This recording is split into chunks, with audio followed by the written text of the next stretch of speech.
இருந்தாங்க. அப்போ 2013 சட்டை விதிமுறைகள் படி துபாயில நிகழ்ச்சிகள்லாம் இந்த மாதிரி பொது நிகழ்ச்சிகள் நடத்துறது கொஞ்சம் ரெஸ்ட்ரிக்ட் செய்யப்பட்டுச்சு.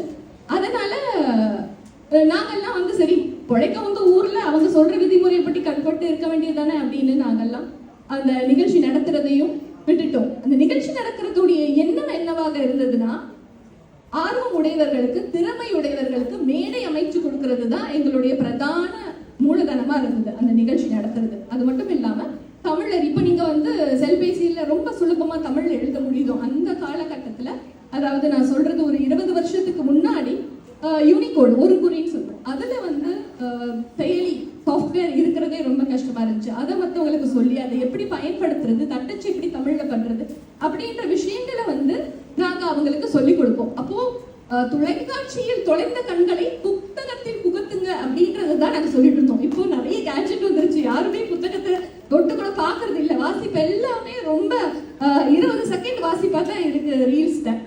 அந்த மாதிரி புத்தகங்களுக்கு முன்னுரிமை கொடுத்து இந்த மாதிரி நிகழ்ச்சி நடத்திக்கிட்டு இருந்து வந்து நாங்க 2013 நிறுத்தினா எங்க அக்காவுடைய தாகம் வந்து தீரவே இல்லை. அவங்களுக்கு வந்து என்னது இத்தனை பேருக்கு நம்ம மேடை அமைச்சு கொடுத்துருக்கோமா, அது வந்து இப்படி முடிஞ்சிடக்கூடாது அப்படின்னுட்டு இந்த மகளிர் மட்டும் அப்படின்னு 2 பேர் தான் உருவாக்குனாங்க. அதுல இப்ப 12,000 பேர் சேர்ந்திருக்கீங்க. 12,000 பேர் உலகத்துல நிறைய பகுதியிலிருந்து இதுல வந்து உறுப்பினர்களா இருக்கிறாங்க.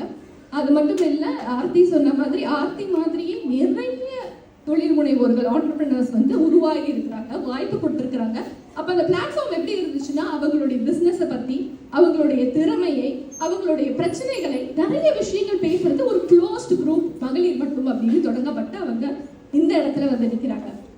சரி, இப்போ வந்து நான் வந்து ஒரு சகோதரியா இருந்ததுனால என்னை வந்து மேடை ஏற்றி அழகு பாக்குறாங்க அப்படின்னு நீங்க நினைக்கல. அதனால என்ன